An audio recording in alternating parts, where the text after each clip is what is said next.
सुनो ध्यान से। बेसिक प्रोपोर्शनैलिटी थ्योरम को पहले समझेंगे, फिर उसको प्रूफ करेंगे कि आखिर क्यों होता है। ठीक है। बेसिक प्रोपोर्शनैलिटी थ्योरम के लिए अभी हम 3 लाइन ड्रॉ करते हैं। अब तीनों लाइन पैरेलल है एक दूसरे के। तीनों लाइन क्या एक दूसरे के पैरेलल, कंडीशन लगा रहे हैं। ये हो गया, ये तीनों लाइन आपस में पैरेलल है।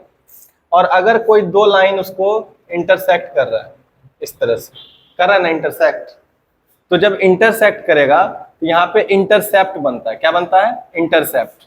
जैसे मान लो किस किस पॉइंट पे उसको इंटरसेक्ट कर रहा है, इस पे, एक यहाँ, यहाँ, यहाँ, यहाँ। इसका नाम रख सकते हो। इसका नाम रख दिया हम ए बी सी। इसका नाम रख दिया एक्स वाई जेड। रख दिया ना, कोई दिक्कत? ग्रीन सिग्नल है ना यहाँ, नहीं तो सब दिक्कत हो जाएगा। ए बी सी और इधर एक्स वाई जेड। अब देखो इंटरसेप्ट जो होता है, ये ए से बी का डिस्टेंस को इंटरसेप्ट बोलेंगे। फिर बी से सी एक अलग इंटरसेप्ट हुआ। इधर क्या हुआ?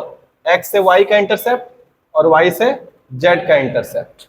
तो क्या होता है कि जब कोई 3 लाइन या 3 से ज्यादा लाइन पैरेलल हो, यहाँ पे जो तीसरा लाइन जो हो रहा है, जिसको तुम ट्रांसवर्सल लाइन बोलते हो, तो और ट्रांसवर्सल से जो इंटरसेप्ट बनता है, उस इंटरसेप्ट का रेशियो सेम होता है। इंटरसेप्ट का रेशियो क्या होता है? तो हम लिख सकते हैं कि ratio of intercepts will be same. इसका क्या मतलब हुआ समझो ध्यान से, तब इसको ट्रायंगल में लेके चलेंगे। ट्रायंगल है ना तुम लोग का, ये जो बीपीटी थ्योरम लगाना है, कहाँ लगाना है? ट्रायंगल में। लेकिन यहां भी लगा सकते हो बीपीटी। तो क्या होगा बताओ? रेशियो इंटरसेप्ट विल बी, यहाँ पे क्या लोगे? देखो जैसे मान लो कि ए से लिए रेशियो, तो क्या बना? इंटरसेप्ट बनाओ ए से बी का, और फिर बी से सी का बना दिए। सिमिलर वे में अगर ऊपर से चलें तो इधर वाला भी ऊपर से ही चलेगा। तो बताओ क्या होगा? एक्स से वाई का इंटरसेप्ट और वाई से जेड का इंटरसेप्ट। ये लिखे तुम किसका यूज करके? BPT, basic proportionality theorem. अब एक और चीज, अगर तुम्हारा मन है कि नहीं ऊपर से हम यहाँ से एक इंटरसेप्ट क्या लिए? ए बी का। दूसरा सिनेरियो ए बी बाय, इसके नीचे क्या लिखे थे? बी सी ना। मेरा मन है अब की बार ए बी लिए, इसके बाद फिर इस पूरे के साथ इंटरसेप्ट। समझना अच्छे से। तो क्या हो गया बताओ? ए बी बाय क्या लिखाएगा? ए सी। सिर्फ लिखने सिखा रहे हैं, इससे बहुत सारा क्वेश्चन बन जाएगा। इधर बताओ क्या होगा? एक्स का वाई के साथ, और फिर क्या हो जाएगा? एक्स का वाई के साथ, फिर एक्स का जेड के साथ। ये भी लिख सकते हो, कोई दिक्कत? चलेगा, ठीक है। तो सेम, अगर ए से तुम इधर लिखे ना, तो नीचे से भी ऊपर तुम लिख सकते हो। लेकिन अगर जाएंगे तो जिस तरफ से हम बढ़ रहे हैं ना, उसी तरफ से लेना पड़ेगा। अगर मान लो नीचे से गए तो क्या लिखाएगा इंटरसेप्ट बताना? सी से बी और फिर बी से ए। सी से बी और बी से ए इक्वल टू क्या हो जाएगा? जेड से वाई, वाई से एक्स। समझ में आया? ऐसा नहीं होगा कि एक इधर से ले लिया और उधर से ऊपर से ले लेंगे, तब फिर फॉल्स हो जाएगा, नहीं लगेगा बीपीटी। समझ में आया? फिर क्या हो जाएगा नीचे से? एक और बताओ। सी बी का नीचे क्या ले सकते हो? पूरा सी ए इक्वल टू कितना? जेड से वाई और फिर जेड से एक्स। समझ में आया कुछ? ये सब क्या आ जाएगा तुम्हारा? Basic proportionality theorem. लिखो इसको फटाफट, ध्यान से देखना। सबसे पहले तब ये समझना होगा कि बीपीटी का यूज करेंगे कहाँ पे। इसका यूज कहाँ लगाना पड़ेगा तुमको बीपीटी? तो पहला लिखो यूज फॉर फाइंडिंग। पहले तो लिखना होगा when ratio of sides are given. When ratio of sides are given, जब भी साइड का रेशियो दिया हुआ रहेगा तो हम लोग क्या करेंगे? For finding ratio of areas of two triangles, एक ये यूज हुआ। दूसरा,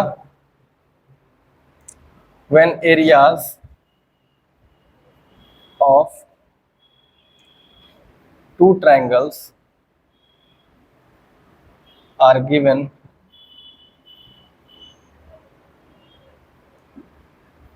to find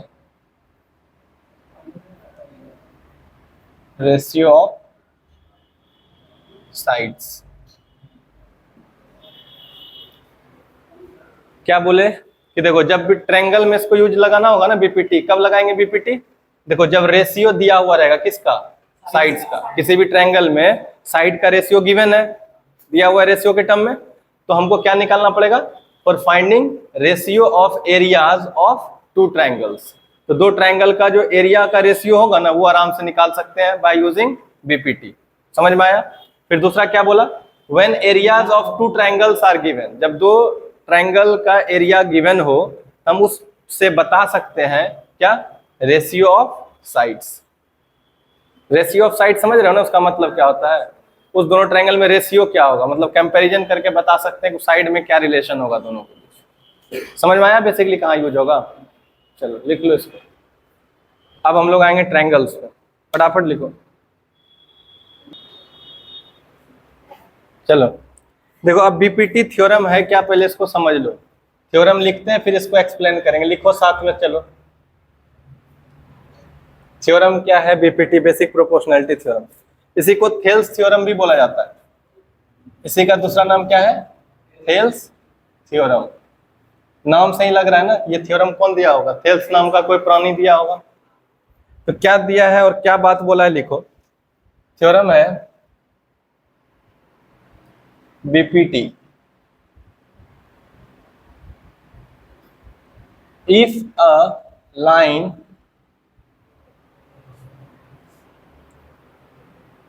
is drawn parallel to one side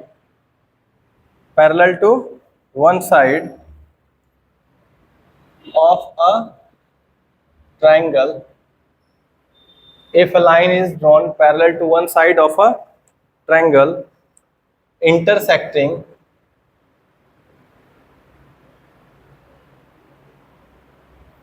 the other two sides,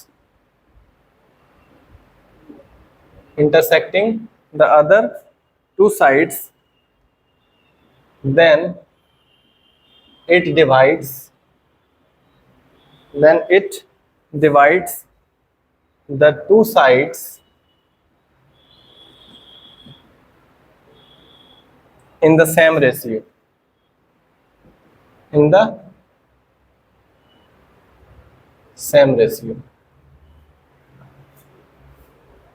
क्या करें तुम ही लोग बताओ? पहले इसको प्रूफ कर दें या इसको पहले खाली समझा दें?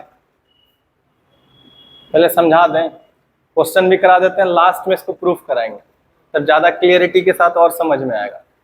समझे? तो देखो क्या कर रहा है, ये जो थ्योरम है सबसे पहले किसके लिए डिस्क्राइब किया है? Describe Thales. एक वर्ड है दिया हुआ यहाँ पे, देखो क्या दिया हुआ है? ये थ्योरम किस में अप्लाई होगा? ट्रायंगल। चैप्टर भी है तुम लोग का, है ना? यहाँ पे क्या है? If a line is drawn parallel to one side. Keyword पकड़ो, क्या बोल रहा है?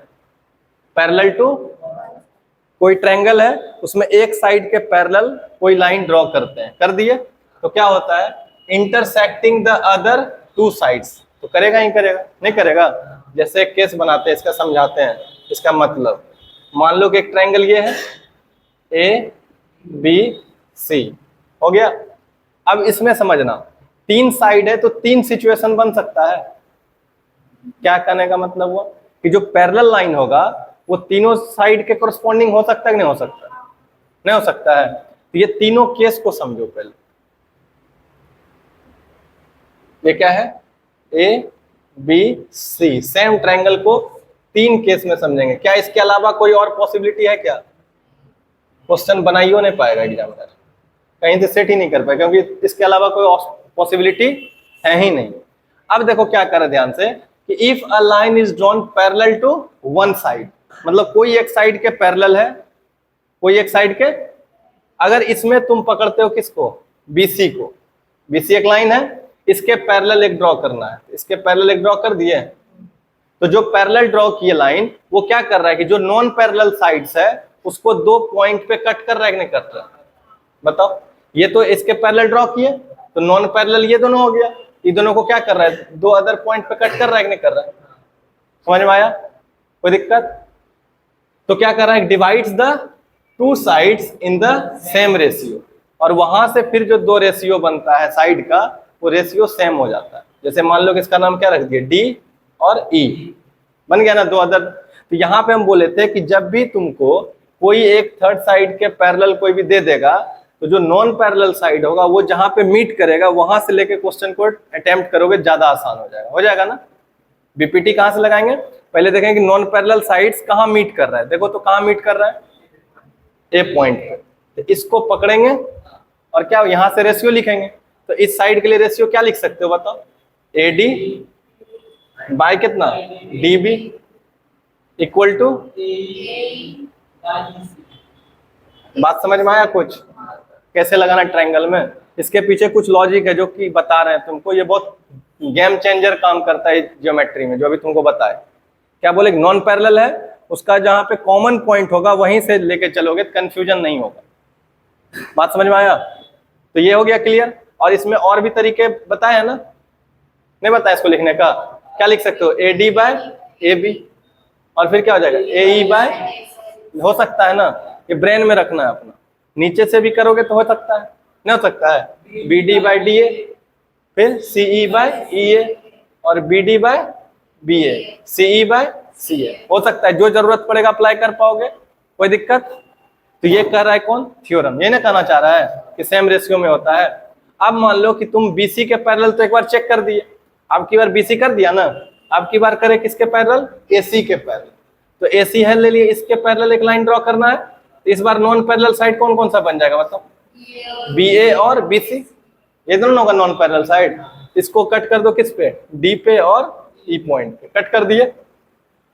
तब हमको बीपीटी लगाना है, तो क्या करेंगे, नॉन पैरेलल साइड देखेंगे किस पॉइंट पे मीट कर रहा है, किस पे मीट कर रहा है, देखो नॉन पैरेलल साइड बी पे, तो बी को पकड़ो, इधर जाओ, क्या हो जाएगा बताओ, B E by E A equal to कितना हो जाएगा, बी ए बी डी है ना, ये क्या हो जाएगा, B D by D C, होगा कि नहीं होगा। इसमें भी सेम चीज अप्लाई कर सकते हो, क्या, B E by B A B D by D D C लगा सकते हैं, कोई दिक्कत।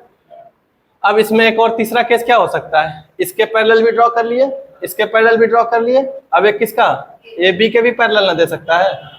तो अगर इसके पैरेलल हम मान लो कि ये लाइन ड्रॉ कर दी, ये नाम हो जाएगा डी और ई, होगा। तो इस वाले केस में क्या होगा बताओ, कॉमन पॉइंट कौन सा है बताओ, ये सी पॉइंट है, सी को पकड़ोगे तो इधर से, तो क्या हो जाएगा, C D by D B equal to कितना, सी ई बाय ई ए, है ना। तो यही है तुम्हारा, ये बात कौन बताया, हेल्स बताया।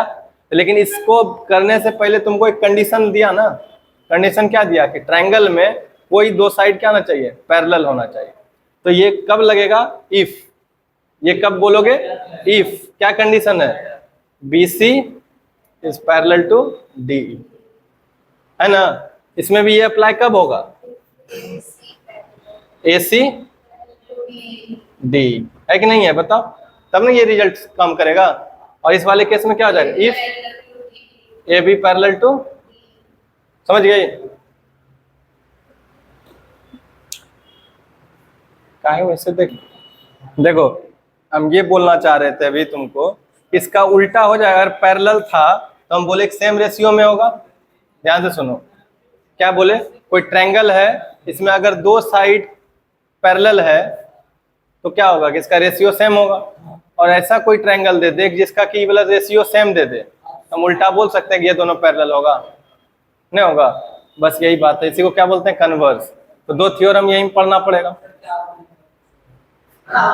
यही बोले कि कोई ट्रायंगल है, इसमें क्या बोले कि ये दोनों लाइन पैरेलल है, B C parallel to D, तो जो साइड का रेशियो होता है वो सेम होगा। क्या साइड का रेशियो था, A D by D B और ए ई बाय ई सी, दोनों का रेशियो क्या हो गया, सेम हो गया, इक्वल नहीं हुआ, सेम होगा। समझ में आया, रेशियो क्या हो गया, सेम। अब इसका उल्टा बोल रहे हैं कि तुमको ये नहीं दिया है, लेकिन तुमको बोल दे क्वेश्चन में कि कोई ट्रायंगल है जिसमें A D by D B, यानी कि ए डी का रेशियो डी बी के साथ, ए ई का रेशियो ई सी के साथ है, इक्वल है, ठीक है। तो तुम क्या बोल सकते हो, D E parallel to B C. बात समझ में आया, ये हो गया कन्वर्स, उल्टा ना हो गया। तो पहले सीधा तो प्रूफ कर लें। रेशियो सेम और इक्वल क्या? नहीं है, रेशियो सेम और इक्वल में कोई अंतर नहीं है, वही पूछ रहा है। समझा देते हैं। गुड क्वेश्चन, बहुत अच्छा क्वेश्चन पूछा, खतरनाक क्वेश्चन पूछ ली तुम, इसको पहले मिटाने दो हमको। रेशियो सेम और रेशियो इक्वल। रेशियो सेम और रेशियो इक्वल। रेशियो सेम का मतलब ये है कि देखो, जैसे मान लो कि कोई क्वांटिटी है 3:6 प्रोपोर्शन 8:16, है ना, ऐसे करके। तो रेशियो इक्वल का मतलब क्या होता है, देखो जैसे इसका रेशियो निकालो तो क्या आएगा, 3/6। नंबर तो अलग अलग है, इसका रेशियो देखो तो अलग अलग है। अब जब इसका रेशियो को सिंप्लीफाइड करोगे तो क्या आएगा, इसका भी करोगे तो क्या आएगा। तो देखो यहाँ पे रेशियो क्या हो गया तुम्हारा, नहीं हुआ, ये प्रोपोर्शन होता है। इक्वल मतलब सेम ही ना हुआ, यहाँ पे रेशियो जो है इसका ए का बी के साथ, सी का डी के साथ, रेशियो क्या हुआ, सेम हो गया। सेम बोलो या इक्वल बोलो, बात तो बराबर है। किसमें हम क्या बोले, अरे क्वांटिटी बराबर नहीं होगा, ये बोलना चाह रहे हैं कि क्वांटिटी सेम नहीं होता है, रेशियो सेम हो जाएगा। जैसे यहाँ पे देखो क्वांटिटी सेम नहीं ना है, इधर किस क्या है, 3 और 6 का रेशियो है, और इधर किसका है, 8 और 16 का, लेकिन दोनों का जो रेशियो है वो क्या है, 1/2। इसका भी रेशियो कितना है, 1/2। तो रेशियो सेम हो सकता है, रेशियो सेम और इक्वल एक ही है, लेकिन क्वांटिटी जो होता है ना वो सेम नहीं होगा। बात समझे, हो सकता है उस टाइम पे यही चीज हम उल्टा बोल दिए होंगे और कुछ। चलो समझ में आया, बस यही बोलना चाह रहे थे, क्वांटिटी जरूरी नहीं कि सेम होगा, लेकिन रेशियो सेम होना चाहिए। चलो क्या प्रूफ करना, ये लंबा जाएगा प्रूफ। देखो बीपीटी थ्योरम प्रूफ कर दें। अभी देखो क्या है, मान लो कि एक ट्रायंगल लिए एबीसी, ट्रायंगल क्या लिए, एबीसी, और एबीसी जो साइड है इसके पैरेलल एक और लाइन ड्रॉ कर दिए, डी और ई, जो पॉइंट डी इंटरसेक्ट कर रहा है एबी के, ई पॉइंट इंटरसेक्ट कर रहा है साइड एसी पे, ठीक है। और ये क्या दोनों हो गया, पैरेलल, क्या हो गया, DE parallel to DE parallel to BC. तो हमको क्या प्रूफ करना है, ए का डी के साथ AD by DB equal to कितना, एई बाय ईसी, यही हमको प्रूफ करना है। समझे बात को, अब उसको देखते चलना है हमेशा कि वो कैसे कैसे क्या होगा। तो पहला स्टेप लिखोगे, जब इसको प्रूफ करने चलोगे, जो काम वहां किए उसको तुम लैंग्वेज में लिखो, हम लिखाते चलते हैं। लैंग्वेज भी लिख दें हम, लैंग्वेज लिखेंगे तो भर जाएगा बोर्ड, लैंग्वेज लिखेंगे तो भर जाएगा रे गधा। फिर भर दी तुम ज्यादा इंक में है, देखो तो। लैंग्वेज चाहिए, लिखो तो लिखो, तब गिवन दे के लिखो। गिवन क्या, गिवन है पहले क्वेश्चन में ही दिया हुआ है, a triangle ABC, a triangle ABC in which, क्या दिया है बताओ, इन विच दिया हुआ है डीई पैरेलल है किसके, बीसी के, डीई पैरेलल बीसी। और दूसरा बात क्या दे दिया था, इंटरसेक्ट भी कर रहा है ना, ये भी थ्योरम में ही बोला गया है, तो वो भी लिख दोगे, एंड इंटरसेक्ट्स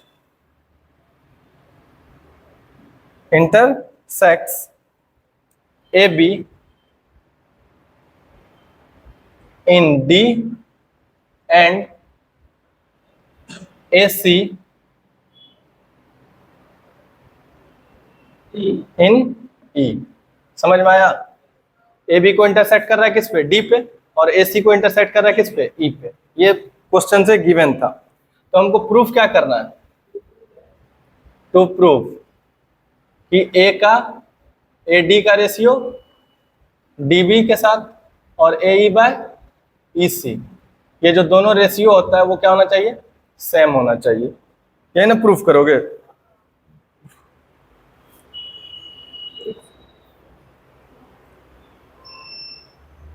तो देखो इसको प्रूफ करने के लिए कुछ कंस्ट्रक्शन करना पड़ेगा। क्या करना पड़ेगा, कंस्ट्रक्शन।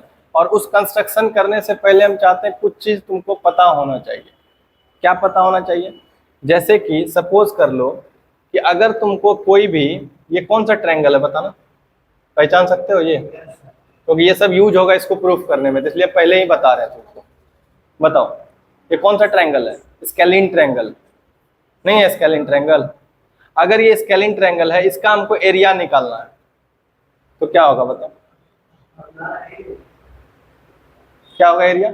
एरिया होता है ना, एरिया ऑफ ट्रायंगल ABC मान लो इसका लिखना है, तो क्या होगा?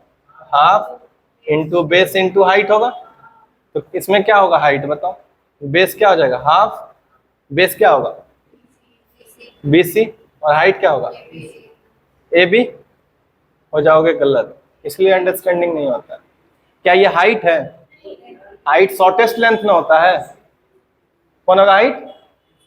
था क्या हिसाब फेंकेंगे ना लाभ, ये AC हाइट होगा रे कदा। हाँ नहीं नहीं नहीं, हाँ तो कहाँ होगा वही तो बताओ, कहाँ होगा पॉइंट? तुम ही बताओ कहाँ डालें। अच्छा यहाँ पे इसके अंदर में डाल दें, इसलिए तुम लोग को दिक्कत आता है। पता है क्या है कि आधा अधूरा जब ये पढ़ोगे ना, तो यही सब गंजन फुरता है जो तुम लोग का फुर रहा है। हमको पता था कि यही आंसर आएगा, इसलिए हम लिख दिए थे। नहीं, हाइट के जगह पे भी लिख दोगे ना कुछ, तब भी गलत तुम्हारा कंसेप्ट है। बोलो क्या है? क्योंकि तुम जो यहाँ पे लिखे ना और जो बोले ये मैटर करता है, क्योंकि यहाँ पे तुम्हारा इनकम्प्लीट इंफॉर्मेशन है। सही है, कुछ हद तक सही हो जाएगा, लेकिन बहुत हद तक गलत हो जाएगा। हाँ वाह, बहुत अच्छा बहुत अच्छा बहुत अच्छा बहुत अच्छा, बहुत बढ़िया ज्ञान। चलो देखो, half into base into height नहीं बोलोगे, कोरस्पॉन्डिंग हाइट बोलना। पहले इस चीज को करेक्ट करो। किसी भी एरिया का जब ट्रायंगल लिखते हैं तो क्या होता है? Half into base into corresponding height. समझ में आया? कोरस्पॉन्डिंग हाइट का मतलब होता है कि जो बेस कंसिडर किए हैं उसी पे हाइट होना चाहिए। बात समझ में आया? तो अगर हम बेस कौन सा लिए यहाँ पे? BC न लिए हो, तो हाइट भी किस पे आएगा? इसी पे आएगा। लेकिन AB यहाँ पे हाइट नहीं है। क्यों नहीं है? क्योंकि ये शॉर्टेज डिस्टेंस है, शॉर्टेज डिस्टेंस में होता है। तो इस ट्रायंगल के लिए हाइट के लिए क्या करना पड़ेगा? इसको प्रोड्यूस करना पड़ेगा। BC को थोड़ा प्रोड्यूस कर दिए, आगे बढ़ा दिए, तो क्या होगा? अब यहां से डालोगे ना जब ये होगा परपेंडिकुलर। बात समझ में आया? ये होगा इस ट्रायंगल का कोरस्पॉन्डिंग हाइट। बात समझ में आया नहीं आया? अगर हम इसी ट्रायंगल को पलट देंगे तो कंफ्यूज तो नहीं कर जाएगा फिर? जैसे मान लो पलट देते हैं थोड़ा सा,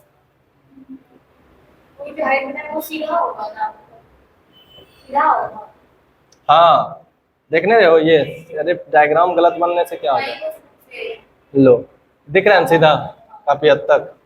समझ में आया? तो बस बाहर भी चला जाएगा, लेकिन बेस अगर BC ले लिए तो हाइट इसी पे आएगा। बेस अगर AC ले लेंगे तो हाइट AC पे आएगा, और अगर बेस AB ले लिए तो हाइट किस पे आएगा? AB पे आना चाहिए। तब ये वाला फॉर्मूला अप्लाई होता है। एक पॉइंट क्लियर हुआ? ये यूज होगा इसको प्रूफ करने में। और ये सब जो नहीं समझता तब कहता है कि रटना पड़ता है थ्योरम, तो रटो, रटने नहीं पड़ेगा। कंसेप्ट बहुत अच्छा क्लियर करके रखा है बचपन से, तो रटना पड़ेगा। नेक्स्ट देखो, दूसरा थ्योरम 9th में पढ़े होगे कि दो पैरेलल लाइन अगर रहेगा, दो पैरेलल लाइन है, एक थ्योरम है, ये प्रूफ करना था, किए हो या नहीं किए हो मैटर हमको नहीं पता। अगर दो पैरेलल लाइन है, दो पैरेलल लाइन पे कोई सेम बेस से, क्योंकि पैरेलल लाइन है तो फिर हाइट सेम हो गया। अगर दोनों लाइन पैरेलल है तो दोनों के बीच हाइट क्या हो गया? सेम हो गया ना। यहां से तुम कोई भी दो ट्रायंगल बनाओगे ना, उसका एरिया सेम होगा। बात समझ में आया कुछ? ये याद रख लो, प्रूफ इसको नहीं करेंगे अभी। क्या बोले कि सेम बेस से अगर कोई दो पैरेलल लाइन है, यानी कि दोनों का हाइट सेम है, तो अगर इसी बेस से जितना भी ट्रायंगल बनाओगे तो कोरस्पॉन्डिंग ट्रायंगल का एरिया इक्वल ही होगा। बात समझ में आया? तो ये एक थ्योरम है। तो इस थ्योरम से हम क्या बोल सकते हैं बताओ? ABC का एरिया ट्रायंगल ADB का एरिया इक्वल होगा कि नहीं होगा? बात समझ में आया? और कोई ट्रायंगल बना सकते हैं ऐसे करके, बना सकते हैं ना? तो EAB का भी क्या होगा? सेम होगा। बात समझ में आया? ये दो कंसेप्ट का यूज होगा इस थ्योरम को प्रूफ करने में। इसको समझ लो अच्छे से, रफ में कर लो। अब ध्यान से समझो, ये देखो ये डायग्राम दिया हुआ है। अगर हमको प्रूफ करना है रेशियो AD/DB का, ध्यान से समझो, AD/DB, तो डेफिनेटली एक हमको इसमें AD का यूज करना पड़ेगा और फिर DB का भी यूज करना पड़ेगा एज अ बेस, क्योंकि अभी ट्राइंगल का जो एरिया बोले किस पे बोले, हाफ इंटू बेस इंटू होता है ना, तो कॉरस्पॉन्डिंग बेस। तो अगर ट्राइंगल कंसिडर करोगे तो तुमको डेफिनेट है कि एक में क्या बेस बनाना पड़ेगा, AD, और एक बार जब कोई और ट्राइंगल लोगे तो फिर उसमें बेस क्या बनेगा, DB। और फिर जब इस दो ट्राइंगल को डिवाइड करोगे तो ये वाला साइड आ सकता है ना रेशियो के टर्म में। पहले बस इमेजिन करो जो हम समझा रहे हैं। क्या बोले कि अगर कोई ट्राइंगल ले लें और उसमें बेस बना दे किसको, रहेगा, और फिर कोई एक ट्राइंगल ले लें जिसमें बेस बना दे किसको, BD को, एरिया के टर्म में लिख देंगे उसको, और फिर जब दोनों को डिवाइड करेंगे तो क्या AD/DB नहीं आएगा, उधर क्या आएगा बाद का बात है। पहले ये समझ में आया, ये वाला पोर्शन आ जाएगा नहीं आ जाएगा, आ जाएगा। और अगर इसमें भी वही चीज करना हो, फिर से एक बार लेंगे, फिर से एक बार बेस किसको लेंगे, और फिर एक बार बेस किसको लेंगे, और फिर दोनों को डिवाइड कर देंगे तो RHS वाला भी आ जाएगा। और फिर जो कॉमन नहीं होगा उसको कॉमन करने की कोशिश करेंगे, जो इक्वल नहीं होगा। एजेंडा क्लियर है, करना क्या है। अब हम ये सोचेंगे कि आखिर उसको बनाएंगे कैसे, है ना। तो अगर हम इस ट्राइंगल में देखो ध्यान से, ADE एक ट्राइंगल कंसिडर करते हैं, ADE ट्राइंगल कंसिडर किए, तो इसमें अगर इसका एरिया लिखना होगा तो half into base into corresponding height होता है। तो बेस कौन लोगे, AD, तो हाइट भी चाहिए ना कुछ, तो हाइट तो नहीं दिया हुआ इसमें, हाइट है पता, नहीं पता है, इसलिए क्या करो कि इसमें कंसिडर कर लो हाइट, बाय कंस्ट्रक्शन, और यहां से इस पे भी डाल दो एगो कंस्ट्रक्शन, इसका नाम रख दो F और इसका नाम रख दो G, रख दिए। ये जो कंस्ट्रक्शन किए हो, ये क्या कंस्ट्रक्शन किए हो, हाइट, और इसमें भी क्या कंस्ट्रक्शन किए, हाइट। समझ में आया। तो अब इस ट्रायंगल के लिए ADE के लिए अगर बेस AD लेंगे तो हाइट क्या यूज करोगे, FE, और अगर इसी ट्रायंगल के लिए बेस AE यूज करेंगे तो हाइट क्या यूज करना। क्लियर हुआ, समझ में आया। अब कोई दिक्कत। तो पहले इस पोर्शन के लिए काम करते हैं, आ रहा समझ में। तो चलो ऊपर वाला तो समझ में आ गया कि AD कैसे बेस बनेगा, लेकिन अब बताओ कि DB को भी तो ट्रायंगल चाहिए ना बनाना। तो क्या ट्रायंगल बन रहा है, कहाँ, BD का बेस करके कोई ट्रायंगल दिख रहा है, तो फिर एक और कंस्ट्रक्शन करना पड़ेगा। ज्वाइन कर दोगे किसको, B को E के साथ, करोगे ना। तो उसी तरह से फिर इसमें CE भी तो चाहिए, उधर के लिए जब जाएंगे तो फिर CE के लिए क्या करोगे, इसको D और C को ज्वाइन कर देंगे। समझ में आया। अभी हम ज्यादा लैंग्वेज यूज नहीं करेंगे, ज्यादा लैंग्वेज यूज करेंगे फिर कॉम्प्लिकेटेड हो जाएगा समझना में। फिर जब समझ जाओगे तो फिर लैंग्वेज लिखने में कोई दिक्कत। क्लियर हो गया यहाँ तक। जब ये कंस्ट्रक्शन कर लिए तो अब हमको पहला क्या चाहिए, हमको AD वाला ना।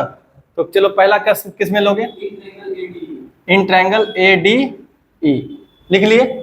ADE में जब गए तो क्या होगा बताओ, area of triangle ADE equal to क्या लिख देंगे, half into base into height.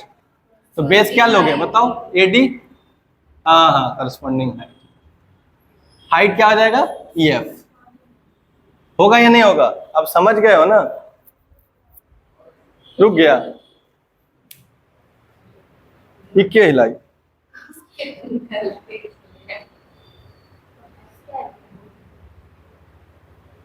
देखो यहाँ पे समझो क्या बोल रहे थे। ADE एक ट्रायंगल लिए थे ना, तो ट्रायंगल में बेस क्या लिए हैं, AD, और हाइट क्या ले लिए, EF। इसको इस तरह से रिप्रेजेंट कर सकते हैं एरिया को। इसको मान लो इक्वेशन फर्स्ट, ठीक है। अब दूसरा देखो, अब दूसरा के लिए क्या चाहिए, बेस हमको BD चाहिए था ना। तो इसके लिए कौन सा ट्रायंगल लोगे, इन ट्रायंगल BDE। AD कैसे लोगे, जब तुमको बेस BD बनाना चाह रहे हो तो बेस BD मान के तुमको कौन ट्रायंगल एज्यूम करना पड़ेगा, सोच के देखो। यही ना, BD ही ना मिल रहा है, और कोई मिल रहा है। अगर बेस ये कर लिए तो यही ना बनाएगा तुम्हारा ट्रायंगल। तो कौन सा ट्रायंगल होगा बताओ, ट्रायंगल BDE। क्यों ले रहे हैं ये भी तो रीजन बता रहे हैं ना तुमको, BDE हो गया।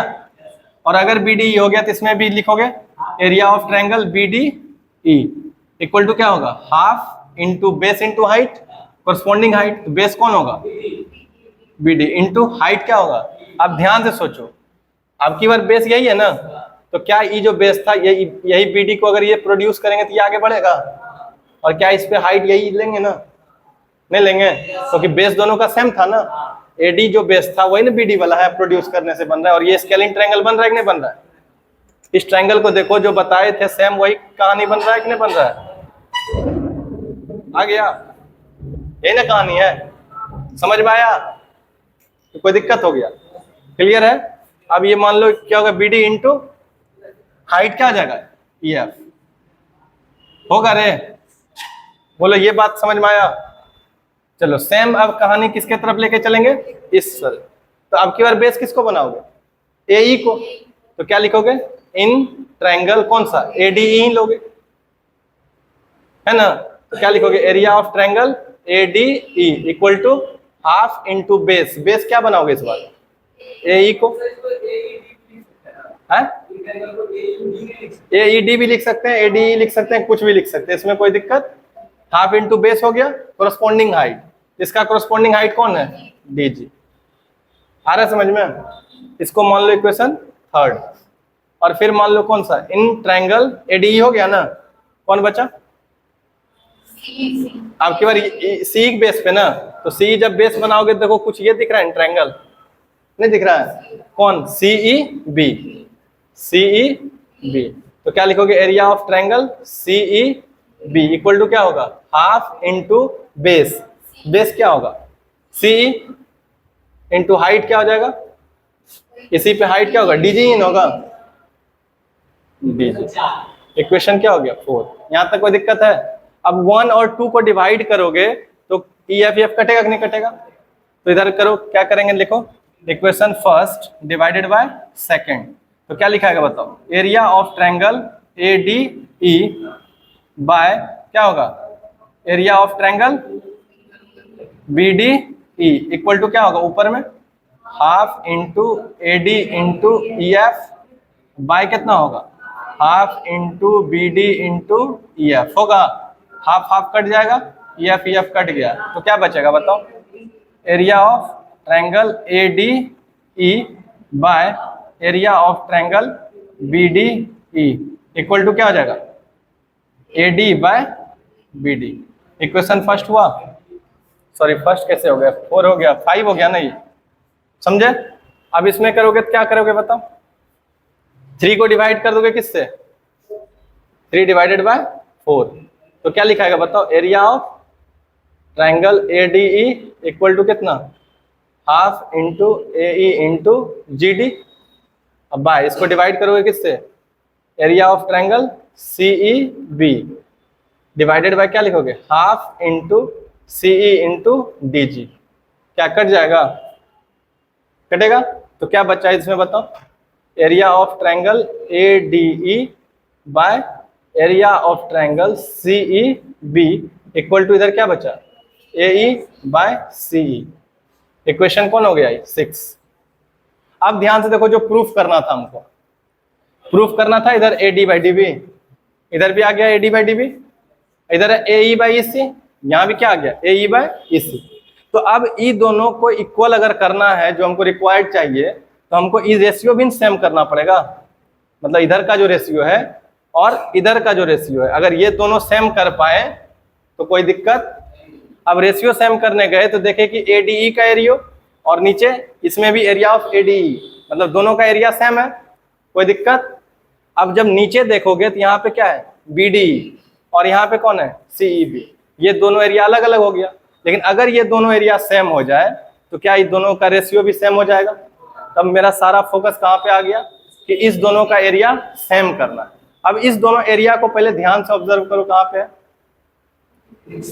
BDE, एक ये ट्रायंगल और एक ये ट्रायंगल है ना। अब यहाँ पे देखो ध्यान से, क्या ये दोनों पैरेलल है, दोनों पैरेलल है ना। और जब दोनों पैरेलल है, दोनों का बेस मान सकते हो DE। ध्यान से देखो, अरे ये एक ट्रायंगल बना ना, इसमें भी बेस तुम DE मान सकते हो, और एक ट्रायंगल ये था, इसका भी बेस कौन है, नहीं, दोनों का बेस सेम हो गया और दोनों क्या है, पैरेलल है। तो यहाँ से जितना भी एरिया बनेगा वो सेम बनेगा कि नहीं बनेगा, लिख सकते हैं नहीं प्रॉपर्टी से। थ्योरम बताए थे ना वे, कि अगर यहीं से ना दोनों बन रहा है तो ये वाला और यहाँ से ये वाला, या इससे और भी बना देंगे, सब आपस में क्या हो जाएगा, क्योंकि हाइट सबका सेम है ना। तो यहाँ से हम ये प्रॉपर्टी यूज करके लिख सकते हैं कि ये दोनों का ट्रायंगल का एरिया क्या हो जाएगा, सेम। तो हम लिख सकते हैं क्या, area on same base, area on same base between two parallel lines. समझ में आया कुछ, पैरेलल लाइंस, ये बात क्लियर समझ में आया। तो हम बोल सकते हैं क्या, बताओ कि एरिया ऑफ ट्रायंगल कौन सा था, ये वाला ना, triangle BDE, triangle BDE equal हो जाएगा एरिया ऑफ ट्रायंगल किसके, CEB के, बी ना, CEB के। और अगर ये दोनों इक्वल हो गया तो दैट मीन्स क्या, इसका रेशियो और इसका रेशियो दोनों सेम हो जाएगा, नहीं हो जाएगा। और जब सेम हो गया तो क्या ये दोनों भी सेम होगा कि नहीं, होगा ना। तो कर देंगे हेंस क्या हो गया इधर, AD by BD equal to किधर, AE बाय CE। हो गया प्रूफ, समझ में आ गया, आसान था, चलो बहुत आसान।